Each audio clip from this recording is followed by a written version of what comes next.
See on poiss, Hüljes, kes töötas pikka aega Audru karuslooma kasvatuse ümmarguses tünnis kasvatuse maskotina, lõbustas lapsi ja teisi külalisi.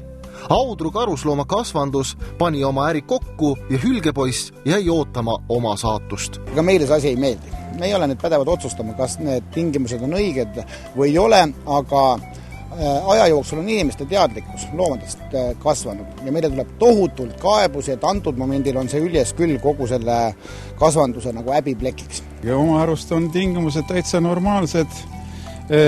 Iga päev saab süüa. Hoolitseme selle eest, et vesi oleks puhas. No Läänemere rallüles on tegelikult üsna metsik elukas ja nagu me viimasel ajal oleme välja selgitanud, ta võib päevas mitusada kilomeetrit maha ujuda niimoodi, et ega see elu seal tünnis kindlasti ei ole Läänemere rallülge selline tavaline elu, aga Tallinna looma- ja Hüljeste tingimusi vaadates tundub lihtsurelikele, et sinna mahuks vabalt veel üks Hüljes ära. Aga Mati ajab oma rida. Tähendab, üks on mahtumine, mis tundub. Teine on mahtumine, mis on tegelikult seotud normidega. Ja meie praegune bassein võimaldab üle noatera põhikarjana pidada kuni 4 Hüljest. Aga ma ei tahaks kuidagi nagu välistada veel seda võimalust, et ta jääb ikkagi inimeste juurde ühel või teisel moel, et ta praegu tundub olevat nagu väga üle jäänud, üks liigne Hüljes.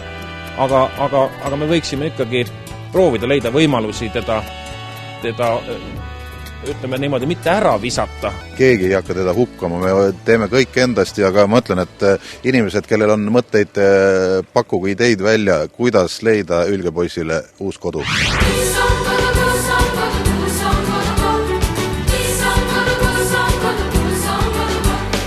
Tänaseks on aga poisi vaevad läbi. Inimesed leidsid talle uue kodu. See on Äntu kalakasvandus. Äntu on üks pisike koht Väike-Maarja vallas Lääne-Viru maakonnas. Äntus kasvatatakse forelle.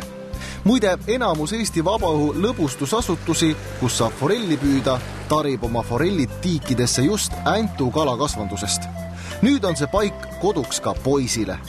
Poisil on esimesed päevad siin Virumaal. On kenasti hakkama saanud, sest tuli nagu üksik kambrist kohe sai nüüd hästi suure elamise omale võrreldes sellega, mis tal ennem oli. On nüüd 10 kordi suurem see ja siin ta hakkab meil tasapisi juba trikke tegema ja kala anname talle siin süüa ja poiss on kõvasti vist ülekaalus, peab hakkama siin väikselt trenni tegema, aga siin ta lihtsalt mahub, teises kohas on Audrus tal oli vist nii kitsas, et tal oli jäänud see parempidi või viltu käik sisse ja ujus kogu see ümmargust ringi, et alguses ei osanud üldsegi ringi või pikkust maadki ära ujuda, aga täna tunneb ennast juba täiega siin. Kui on meri, hülge hall ja sind ründamas suur hall. Uus bassein teeb poisile nii mõneski mõttes head. Esiteks saab ta ringi ujuda ja sellega oma rasvu vähendada, mis aastatega Audrus kogunesid. Kui tavaline Hüljes kaalub nii 100 kilo, siis poiss kaalub umbes 300 kilo. Kaal läheb nagu väheke üle võlli. Nüüd peab poiss väikse dieedi peale minema. Hülgepoiss ise on aga oma uue elukohaga väga rahul. Ta on muutunud väga aktiivseks ja väga uudishimulikuks. Kui reporter teda kalda peal ootas, ei puudunud palju, et poiss oleks reporteril mantli hõlmast kinni haaranud. Vaatame seda kohta korraks veel.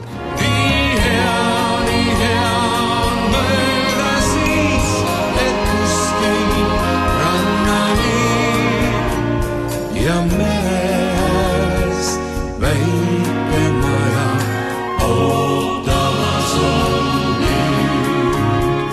Toivo Sepp on kaladega tegelenud juba 32 aastat, ehk siis terve oma elu. Nüüd on tal siis juures veel üks hoolealune. Hüljestest ei tea Toivo aga midagi.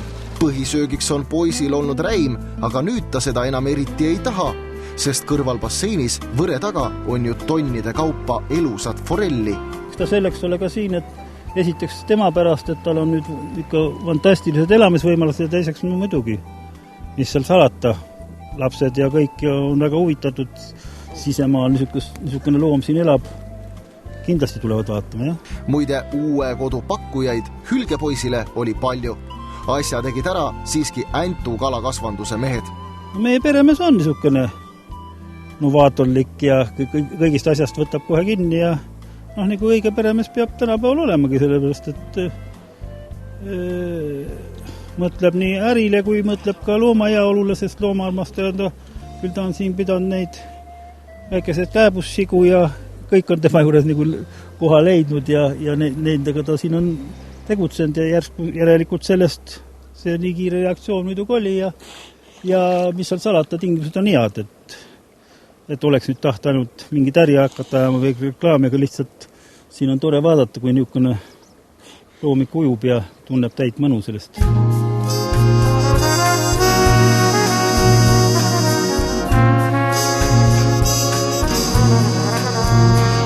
Kuigi poiss toodi Äntusse nagu oma uude koju, puuduvad kalakasvanduse omanikul siiski ametlikud hülgepidamise paberid. Kõik seisvad keskkonnaministri allkirja taga. Seaduses seisab, et kui looma eksponeeritakse enam kui 7 päeval aastas, on selleks vaja muretseda juba loomaaia pidamise luba. Eks aeg näitab, mis saab. Igatahes, kui Äntus ümberkaudsed hooned valmis saavad, siis tulevad ka uudistajad hülgepoissi vaatama. Pole ju seda enne nähtud, et hüljes elaks sisemaal. Ega vees paistab ta niisugune lai ja lapik, nagu oleks 2 inimese voodi laseb vees ringi, et kaalust on kõvasti vaja maha saada, aga siis nüüd on inimestel ka väga pilt silmees, mis ta tegelikult välja näeb ikka, ikka hiigelvorst ja siia ta igatahes vist jääb ja siin ta vist oma elupäevad ka veedab ja tundub, et väga õnnelikus keskkonnas. No tahaks loota jah, et ta siin selle asja omaks võtab ja siin ongi suured muutused ka. Uued basseinid rajatakse sinna, siis need vanad jäävad looduslikud siia, siis peremeel on siin plaanis nii mõndagi, et toob siin ilukalu teisigi veel näha ja siis, aga see aed on kapitaalselt nüüd tema jaoks siin 30 000 eest ehitatud ja kõik on tema hüveks tehtud, nii et ma usun küll, et ega ta siit plagama ei pane ja kui ta siit tahakski ära minna, eks ta siis läheb Äntu järvet, seal ka vesi selgeks, siis saab seal ka näha. Ja mere